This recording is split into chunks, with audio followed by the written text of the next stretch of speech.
started here. We want to start and end on time. We respect your time. We do appreciate everyone for coming out today for this important discussion. Real briefly, since we don't do a lot in Savannah, I want to tell you quickly about what the Georgia Public Policy Foundation is. We're a nonprofit, nonpartisan think tank. We work on state public policy issues. We've been around since 1991 doing this, and we promote the principles of limited government, free enterprise, and personal responsibility. Those are our key guiding principles. We work on a number of issues related to state public policy, education, healthcare, transportation, criminal justice reform, and tax, and getting to today's topic, regulation as well. And trying to make sure that Georgia has the best environment it can for people to reach their potential, for businesses to be able to grow and expand and flourish, and we believe that's what will drive prosperity for our state. We're very pleased to do a number of programs through the year. Since we're in Savannah, not Atlanta, I won't go through all the Atlanta-based programs, but there is one I do want to bring to your attention because it's an all-day program and the kind of thing that I think you might find worth the drive if you're able to make it. On Friday, November 15th, we will have our annual Georgia Legislative Policy Forum. And that is an all-day or three-quarters day event where we go through a range of issues that sort of preview what you can maybe expect to see in the coming legislative session. This year's Legislative Policy Forum will have remarks from both the Lieutenant Governor, Jeff Duncan, and the Speaker of the House, David Ralston. We have invited Governor Brian Kemp to address us as well, and we're awaiting confirmation from his office. We'll have a keynote speech in the morning about early childhood education. We'll have a panel on school choice and education, a panel on transportation and the kind of the future of that and where technology is driving things, no pun intended. We'll have a session about how strict Georgia's state laws are, with a really neat artificial intelligence program that some scholars at the Mercatus Center at George Mason University have developed. And we'll have a presentation again from Scott Hilton, a broader look at the Commission's findings and recommendations for next year in all the areas it's looking at. And then the afternoon after lunch, we will have what I believe will be the first in-depth discussion on the actual policies that will be part of Governor Kemp's healthcare waiver applications to the federal government. The timing is going to work out, as I understand it, so that those will be public by then, and we're going to have experts, not just from Georgia, but from Washington, D.C. as well, to talk about what's being done, what the impact would be, and why it matters from a national perspective. I don't know how many people in Georgia understand just how many eyes across the nation are on us as we go through this waiver process and looking to the innovations that this administration is trying to figure out and put forth and ultimately implement for the people of Georgia. So Friday, November 15th, this Friday is the deadline to get the early bird price for that. So the normal price for that is $100. It includes both meals and all the content there. If you sign up by Friday, you'll get it for $75. So I'd encourage you to go ahead and do that. That's the only announcement I'll make. I won't go into all the bios that you have here on your program for the speakers, but I will go ahead and introduce them. Scott Hilton is the Executive Director of the Georgians First Commission, which of course Governor Kemp created to help make Georgia the best state for small business. He's a former state representative and banker as well, and I know that Georgia is going to have a lot of great ideas coming out of that commission thanks to his help. He'll be joined today by Gabriel Sterling, who is the Chief Operating Officer for the Secretary of State's office. He's a former city councilman in Sandy Springs, and as you may know, the Secretary of State's office has a lot of oversight of these licensing boards, and so he'll be here to provide that perspective. But Scott, Gabe, come on up, and we're eager to hear from you. Awesome.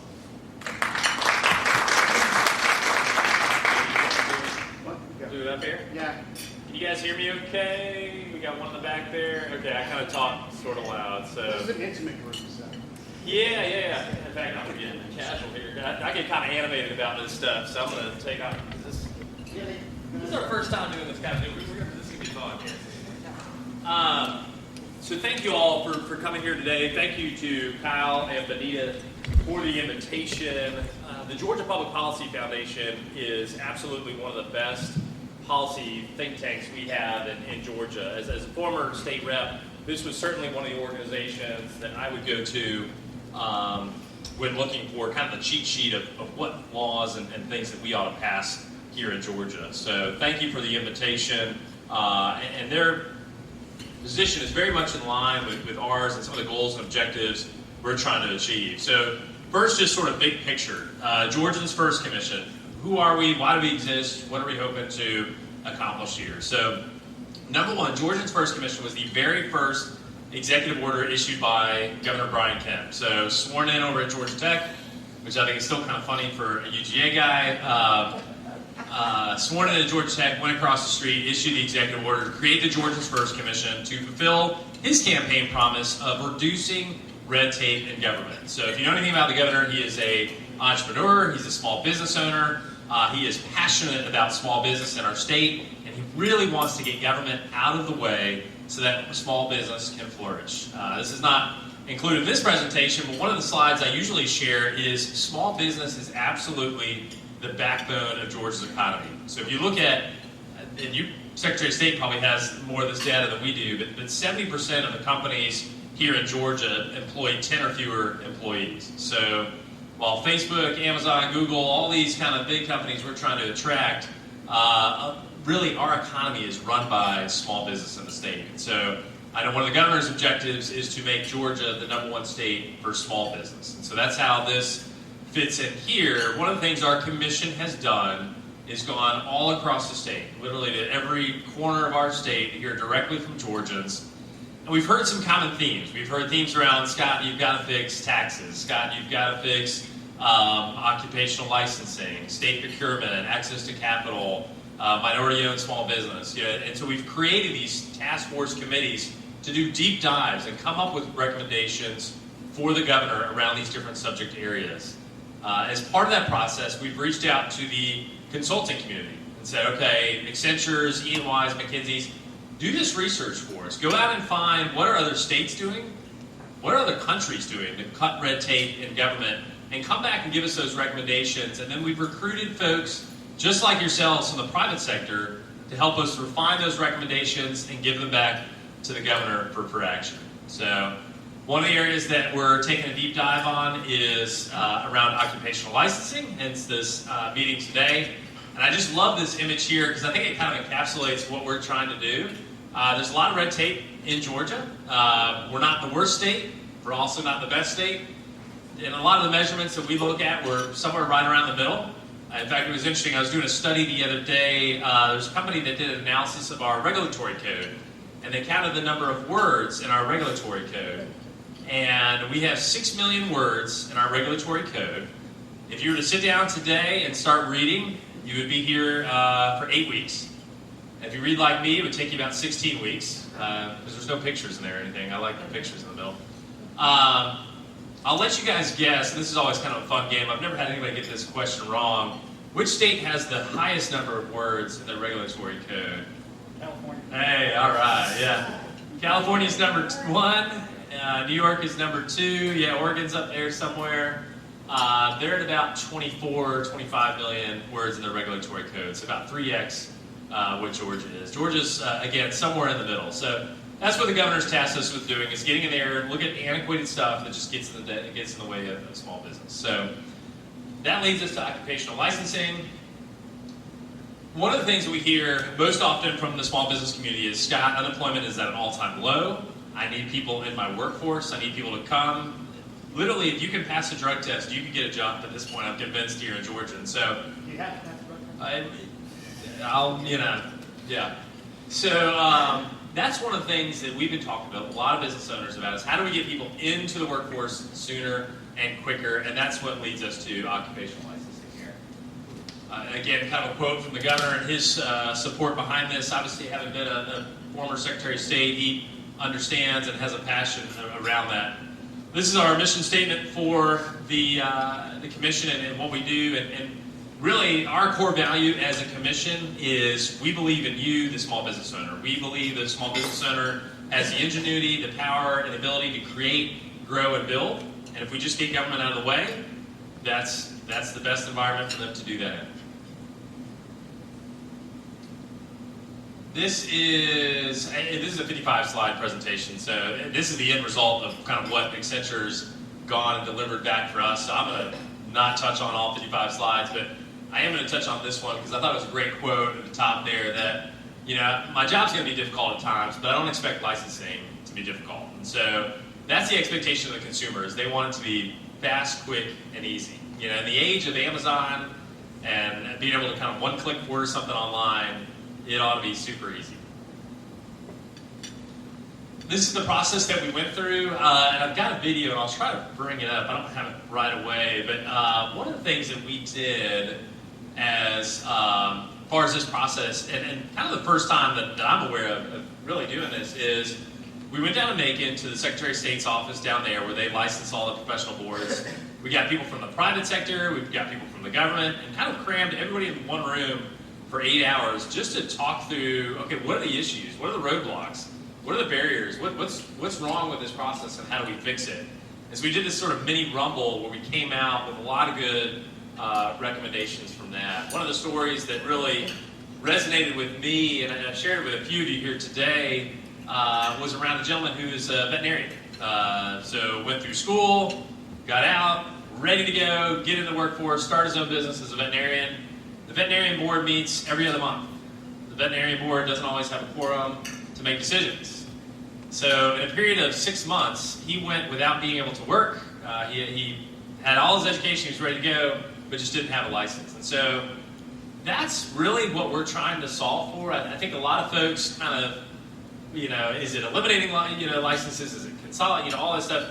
I think there's a lot of operational issues that we can resolve that answers a lot of what we're trying to do here. So there's no like standard small business ranking out there. There's a few. There's the Kauffman Foundation. Thumbtack does one, and so Accenture tried to kind of come up with one for us. And you know, their calculation was essentially, let's take your total state workforce, divide that by the number of businesses opening, the number of businesses closing, and it produced the following number. And I don't know. Anything with California on the top, I was just kind of like, we may want to look at retooling that. I'm not convinced that they're the #1 state for small business, but you'll see here Georgia is somewhere in the middle based on that calculation. Again, there's a number of ways that you can measure how small business friendly we are. Georgia typically is either middle to top 10 in the states there. Again, we tasked our private sector consultant here with coming back with what are other states doing, right? So, and one thing you won't see on here that's gotten a lot of attention that I've told them they probably ought to think about adding is Arizona. Obviously, they've gotten a lot of press recently around their kind of full reciprocity, and we can talk about some of the pros and cons kind of behind that. But here are some other states and some of the innovative things that they're doing. So Colorado has more, let's say a little bit more teeth or more defined process, kind of where Georgia is going in reviewing more frequently their boards, the need for boards, etc. Utah did something interesting around education, right? So what we found was there was a gap between you have someone studying maybe to be a cosmetologist or name another profession, and not really knowing as they were going along what was required on the back end from them from a licensing perspective. So the idea there is let's try to close the gap on the education side. And if you're studying for a given profession, know on the front end what's required of you to get into that. So that was interesting. Florida has recently, with their governor, reduced by a significant amount the number of licenses that they require. I'll tell you good news, bad news from Georgia's perspective. The good news is we're actually #1 as far as we license the fewest number of people. So there's 400, I think I've got it, 489,000 people that we license. That's actually the fewest of any state. But we actually have, with 41 different professions we license, again, we're about mid-pack. I think Florida, I don't know if it has it on here, they're probably the lowest at 29. So we're not too far off from that. And then Texas just has, in our research there, they have a very slick, smooth, easy to use, get in, get out website. And that really can make all the difference in the world, too, as you're going through the process. So this is a snapshot of Georgia and where we're at. So again, we define small business as 300 employees or fewer. I was sharing with the back table here. That's actually the largest definition of any state next to Idaho. Yes? Yeah, we were talking about that, as you know. Who makes that determination in the state of Georgia? You guys do. Yeah. So that is in our legislative code. So that may be one of the recommendations we look at doing. Because as I talk to small business owners, and I ask them to raise their hand, how many employees they have, and 300 is definitely on the high end. So it's interesting. The federal SBA definition of small business is 500 or fewer employees, and Idaho gets their definition from SBA. We came up with 300. I have no idea how or where we came up with that. Yeah. So we have 178 license types across 41 different boards. So within a board, you can have, as you all know here, we got a lot of experts in the room, but I'll take the Athletic and Entertainment Commission. They have 10 different license types. So you can be a boxing promoter, a boxing manager, a boxing trainer. Those are all different license types underneath that. So it's spread across 2 titles, 30 chapters, and has 768 different provisions. So a lot there to kind of dig into, and we'll kind of touch on that later on. Reciprocity always comes up as a conversation, Scott. What does the state have as far as reciprocity with other states? We actually have about 30% reciprocity, which isn't terrible. We have military reciprocity, which encompasses some of that. So if you're a military personnel and you're licensed in one state, we'll recognize that here in Georgia, and a few other professions we have reciprocity. This is an interesting snapshot, probably a little busy if you're sitting in the back there, but this is kind of everything that the Secretary of State licensed on that side. This is everything that's licensed but not, it's either maybe attached to Secretary of State or held within a separate agency. So pest control, real estate agents, lawyers, dentists, accountants, physicians are under separate agencies. So really, the bulk of our focus of what we're looking at is on the left-hand side, just given the sheer number of people associated with that end. I thought this was an interesting slide, and I like the example they use. So 1 in every 10 Georgians has a license of some type. So if you're sitting in church on a pew, which I don't know, our church doesn't have any pews anymore. One of the people on that pew is licensed. So for any UGA fans here, you could fill UGA Stadium 5 times and have another 25,000 kind of standing on the outside there, and that's how many Georgians have a license in our state. Yeah, this Saturday, there'll be that many there. Yeah, there'll be 500,000 people there on Saturday. Yeah. Maybe not for Arkansas State, but yeah. So this is a breakdown of which professions have the most licenses in the state. So nursing by far is, I think the top 3. Nursing, cosmetologists, and engineers make up 2/3, and the rest is kind of in that all other category.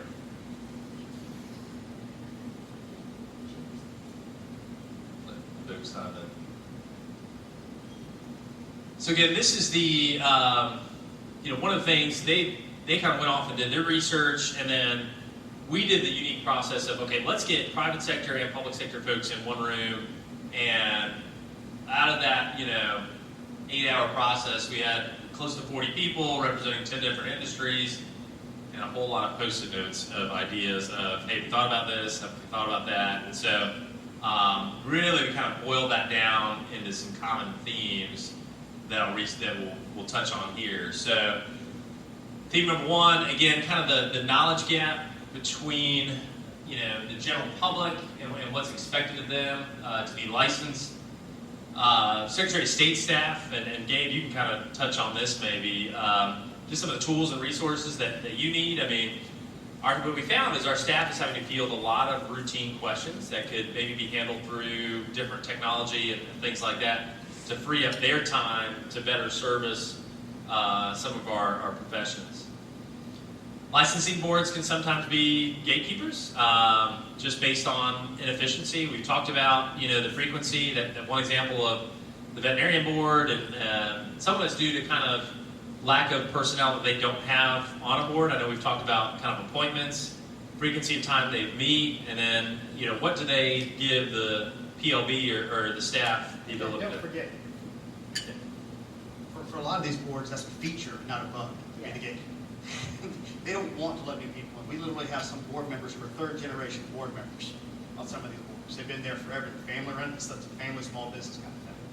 So, and talking about some of the stuff you learned about on the staff side and the lack of good technology, that's all well and good from our point of view. We want to get some better technology in there, but the internal systems themselves have been built since the original licensing boards from the 40s, 50s, 60s, 70s, and they just keep on doing the same thing. And the legislature says, well, you need a board, so they build another board, and they keep on adding and adding like Lego pieces. It's like a giant Jenga thing now. Keep on adding to it, and eventually, for people who are trying to get licensed, it becomes a nightmare. And we understand that on our end, but we don't have the resources right now. And you learned in the Rumbles, a lot of our staff, their heads down just trying to get the job done. They're trying to do the right thing, given the jobs they have, and they can't lift up and look, how can we do this better? How can we reform the whole thing? So that's a big part of this process. And Scott and their team reached out to us day one, and I think we've had a really good partnership on doing this kind of stuff. And as he was saying, the Mississippi state laws, when we got there, we didn't know half the licenses we had, honestly. It's a very difficult thing to try to manage this thing. And the amount of money we get in should be allowing for that. And as the engineers consistently point out to us, we bring in a lot more license fees than is actually used to execute the work for the licenses. So we are low on investigators, we're low on inspectors, so it makes things slow. And the boards get frustrated. And some boards are easy to work with, some are not. Some have more legislative authority than others, which makes our job of actually doing the licensing difficult, because we have right now 17 different start forms for inspections across our different board things, which is insane. We've added iPads to allow them to do things more quickly, but again, doing things more quickly in a bad systemic environment just means you stack up your problems more quickly. So we have across the board things, and we are very thankful that the governor's office did this, because we don't have the staff or manpower or ability to do it. So we're happy that they're taking the lead on this, and we're going to be happy to execute the final things as well. You can hang on to my that way we can. That was the biggest aha for me was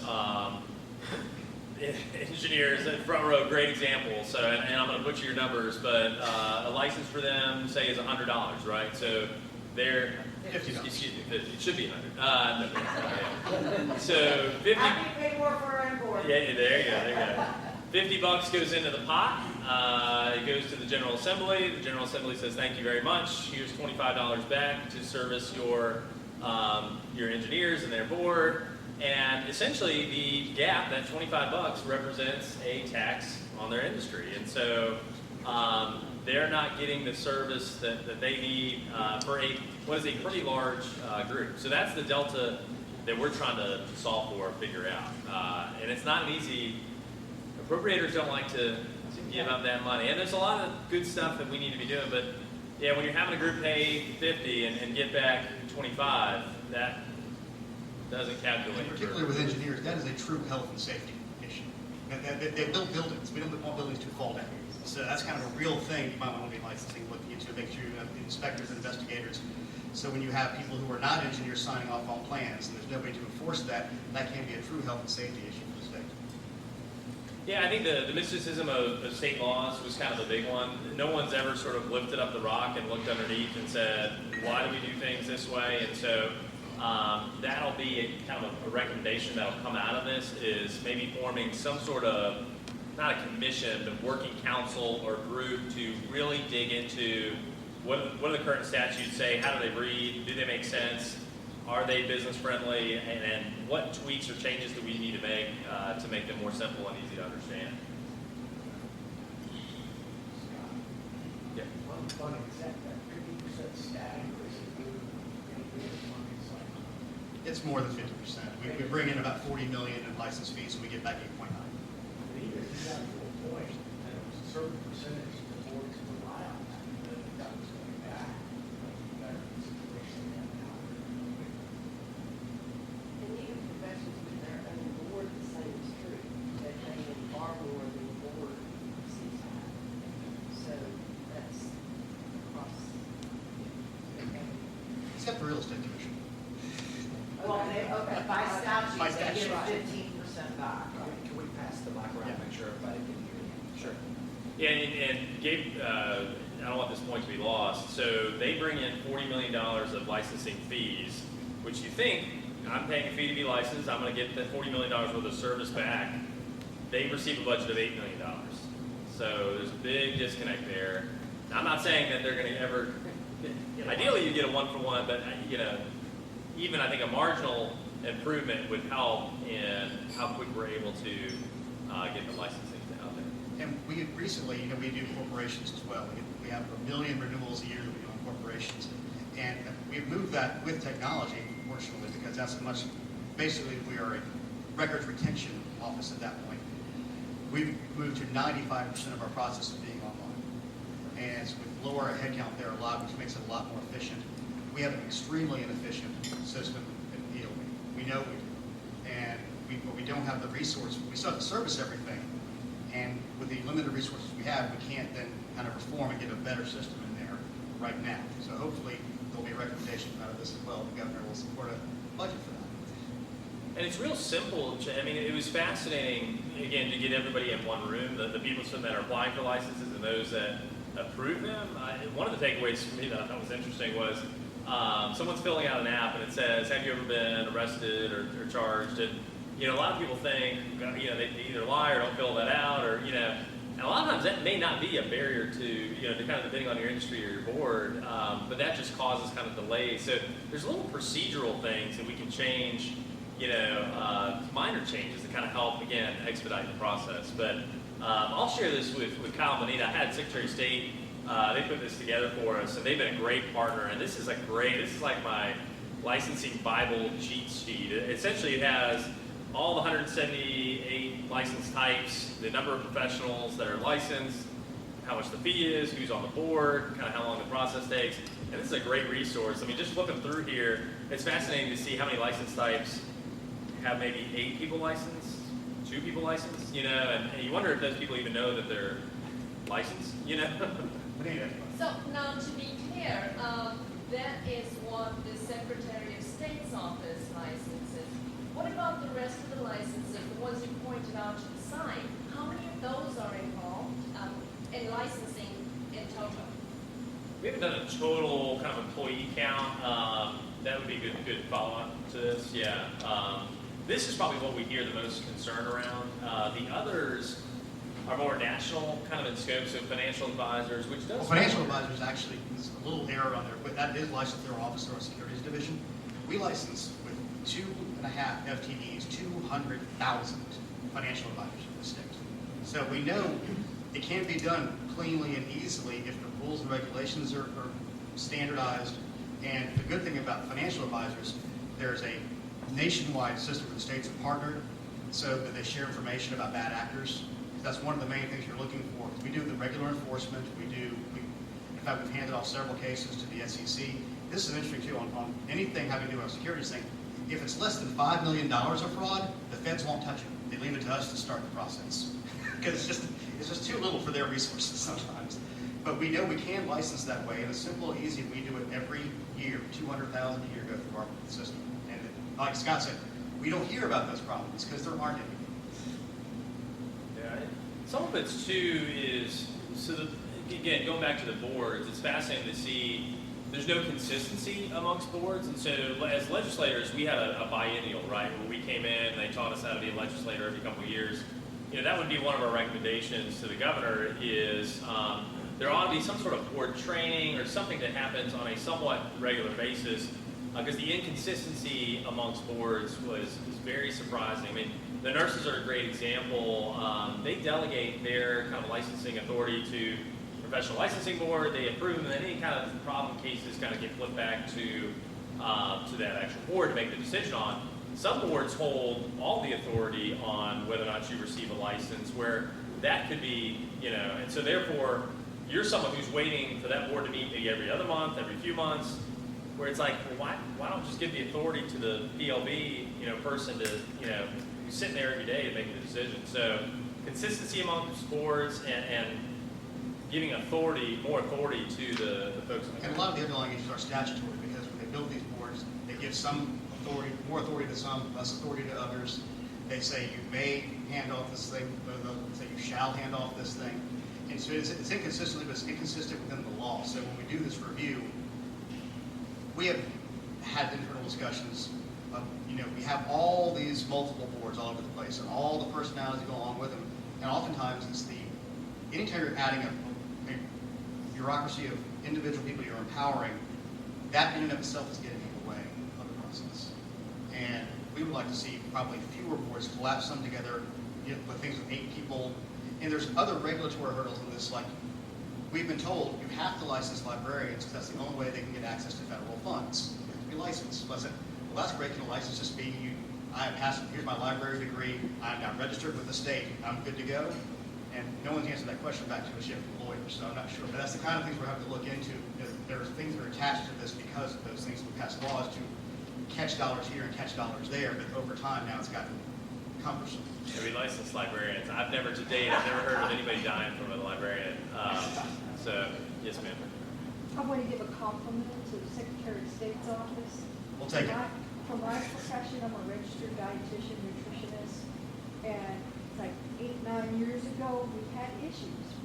The delay of when the board met and when people could actually go to work because they could not practice without that Georgia state license. So my compliment is, because of things that happened in 2012 and 2013, is that they changed administrators for our board. Our turnaround time is about a week if everybody has their paperwork in line.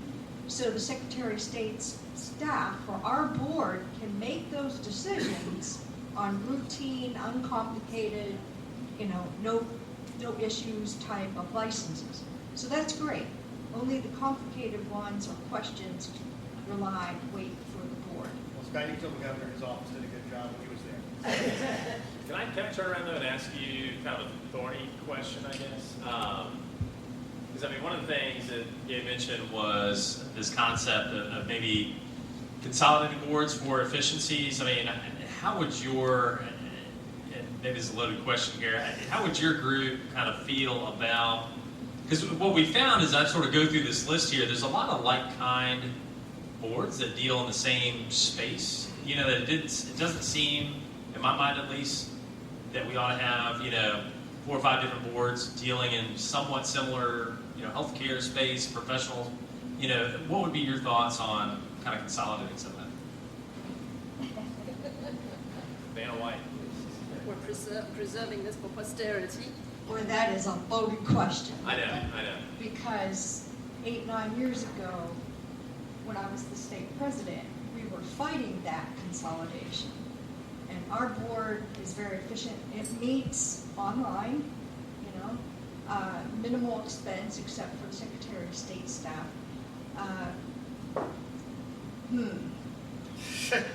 I would say no. We can turn the video off. The Yeah. registered dietitians, nutritionists want to stay, we want to have our autonomy.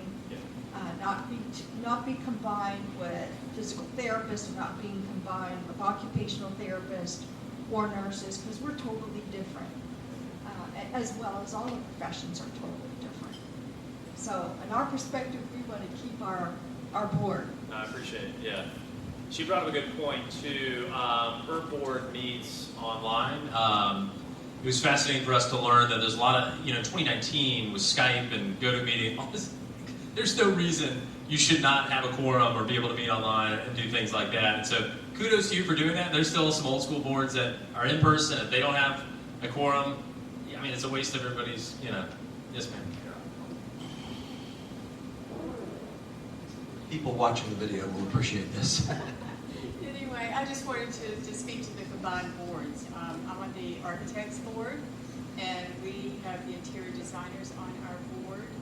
We work very well together, and I think we work fairly efficiently. We do have the ability to, if everything's in order, go ahead and issue a license, and then we ratify that list, you know, when we come to our next meeting. If there are issues, then we address that.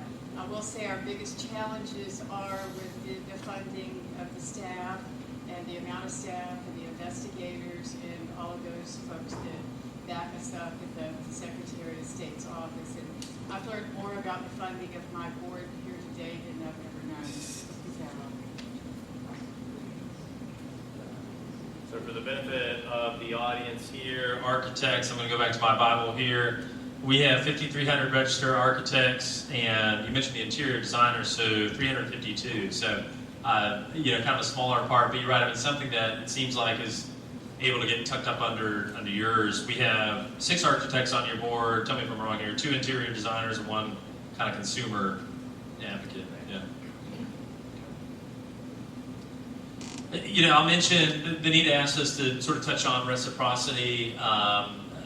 Arizona, again, I mentioned them earlier, obviously they got a lot of positive press when they did their really essential full reciprocity, meaning that if you've got a license in Connecticut, California, Florida, wherever, they will recognize it in their state regardless of requirements and things like that. It's still somewhat early in the process of how soon they've done that. We'll continue to sort of look at that. Some of the cons under that scenario that I've heard about is that even if you do have reciprocity, it doesn't expedite the process. So what we're trying to solve for, the delta we're trying to solve for, is getting a person a license sooner. And so you may have reciprocity with another state, but if you're still white, if you're an engineer in maybe Washington, the state of Washington, and you move here to Georgia, you're still, Secretary of State is having to wait for Washington to process that paperwork and get us the license here. And so it's not an immediate sort of panacea, but it helps. And so we're looking at that.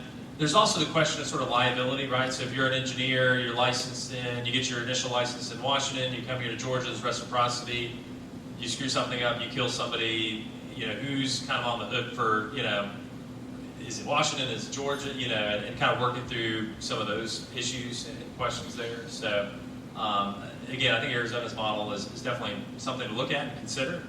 One of the things it does address that's a concern for me, and there's that classic example that we use all the time, that to be a cosmetologist, and I don't know if we have any cosmetologists, we require 1,500 hours of training to be an EMT in Georgia. I think it's, what, 360? You know, there's just that disconnect there, and so that's, again, kind of another delta that we're trying to solve for. That reciprocity does address, but I think we can address that without having to go kind of full reciprocity. And again, Jeff, I think you guys on the Senate side, I want to say, Senator Dolezal, maybe, or one of those over there had a cosmetology bill. Yeah. Which failed. Yeah. Yeah. Reciprocity. Represent the commercial general contractors. On reciprocity, there are a lot of national exams for construction, NASA. We will reciprocate with those states that utilize that exam. But in Georgia, we also have a Georgia business component, where it's unique to Georgia workers' comp or lien law, things of that nature. So we play ball with people that want to play ball with us, but some folks don't. Yeah, so that's another great example of, you know, reciprocity is not that silver bullet if another state or agency isn't, you know, dealing with you. So we're trying to fix what we can fix here in Georgia and make it sense. And also there is a National Association of Secretaries of State. This reciprocity issue comes up a good amount of the time. And there are some states that basically you can go online and quickly see the license. We don't have to wait for the paperwork process to be sent to us. We can go draw it down and certify. We know exactly where it's coming from and have a secure FTP. So some states are moving that way, and we're trying to convince other states to essentially do that across the board, so we at least have the ability to do reciprocity in the long run. Because I think Georgia, ours and other state can kind of go on and quickly kind of access that data, right? See who they are. Yeah.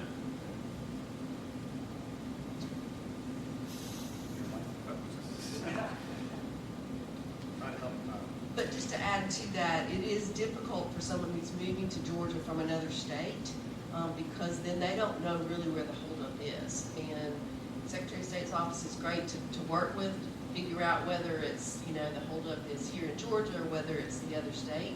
But those individuals, you know, they're hired to go to work, and I'm speaking really as it relates to healthcare. When that individual's hired, they're, you know, that employer is ready for them to start seeing patients, and until they're licensed, of course, they can't do that. On a positive note, as a small business owner, I do want to compliment the Secretary of State's office for renewal. It is so easy. It takes all of 30 seconds. So thank you to then Secretary, now Governor Kemp, for making that process very thanks. And just so you know, we actually are now, when Secretary Raffensperger was Representative Raffensperger, he passed a bill that said the Secretary of State's office may allow for 2- and 3-year renewals. Now that he is Secretary, he's decided to internally make it shall. So starting this year, you'll be able to renew for 2 or 3 years, as opposed to having to go back every single year and do it over and over again. So it's a small thing, but it's there to help small business. I never remember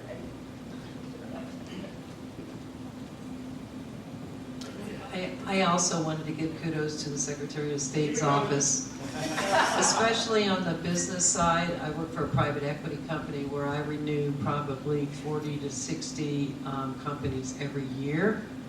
And one of the things that you've recently implemented is the bulk renewals. And I want to thank you for about 2 days full of renewals for businesses. That is such a huge, huge benefit for a small business, and we're very, very grateful, very grateful. One of the things, though, that I do come across, you know how if you have a lot of companies, right, you'll go in and you'll do your logins, okay? But you don't always have to log in. But sometimes one of the problems is, like, if you do the search just as Georgia Secretary of State, you get old links, like almost to the old program. I don't know if you're still having those issues, but if that could, you know, if you could. And then the other thing is, the Secretary of State's office, when you do the annual renewals, it defaults to Alabama. If there's any way that you could, you know, you have to change it to Georgia. And I've talked to Governor Kemp way back. He goes, we're working on it. But is there anything that you can do to make that default Georgia, so you don't get bounce backs on your payments? We are aware of that, and we have an incredibly old website. It is a legacy. We have stuff that's been there since 1999, and when you've seen the new look, it really is just a new look. We have things that are attached to access databases, and 2 years ago, they realized that we used to have a search bar. There is no search bar on the Secretary of State site right now, because it was vulnerable to SQL insertion, which is a way to get malware in, so we just took it away. We are currently working on an RFI to basically renew the entire thing, because like I said, we have access databases, we have stuff. We are the most visited website in the state government. And we're the portal mainly to go, when you do your renewals, that's not on our website, that's actually another site.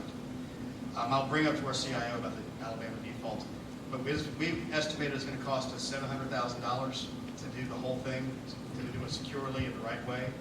And again, we just went through a round of budget cuts, 4% for this actual fiscal year and 6% for next year. So, and the way they treat agency budgets, we can't save year over year to then buy something big, because we have to give it all back to OPB. So we have some bizarre incentives in some cases on these things in all the agencies that are structured that way. So it's difficult for us to save up. We have to, you know, sort of use it or lose it. We can't just, on a capital project like that, it takes a decent amount of money. We have to almost get a line out of the budget to do that. But we have to make sure it's secure, because y'all may have seen in the news that the Secretary of State's office gets attacked on cybersecurity occasionally. So we're having to really focus on that. And it's not going to be easy, but we will try to do some of those simple fixes like that Alabama change. We are going to be doing the entire website. That's going to be probably after we get through the voting machines out. almost got the entire day about talking about voting machines. So, A whole other program right there on voting machines. Yes, ma'am. Can you just give me a timeline of outcomes? When will we see the outcomes? Yeah, that's a great question. So the question was on, Scott, what's the timeline of outcomes here? And so that's really our focus is an outcome results-based initiative here. This is not just some report that's going to sit on a shelf somewhere. So what we've done, and this is kind of good timing in this process here, is our full commission, we meet on a quarterly basis to review our recommendations back to the governor. So simultaneously, kind of the governor's reviewing our recommendations and some of the things that we've talked about here today to sort of say, yes, commission and Scott, go for it, go toward implementation. And so, some of these things are easy overnight changes. Some are going to take months vis-a-vis legislation or just kind of business of government changes. So kind of general, but I would say, once we get kind of that approval, go for it, this looks great, that then starts the implementation process of making those changes on our end. I think from the governor's perspective, he's a very kind of rifle, laser focused, type. He's not going to say, go try to conquer 12 things at once. There's going to be probably some 2 or 3 key changes he's want to see us make. Yeah. Yes, sir. So when is the report due to the governor with the Georgians First Commission? Yep. So our final report is due to the governor June of 2020. That'll encapsulate the recommendations that we make on a number of different, on occupational licensing, access to capital, tax reform. So that final report in June is going to include, I don't know what the number is going to be, but 40 some odd recommendations across a number of different areas, and give the governor a status update as to, okay, Mr. Governor, we've implemented X, we still have Y left to go. So we're sort of simultaneously implementing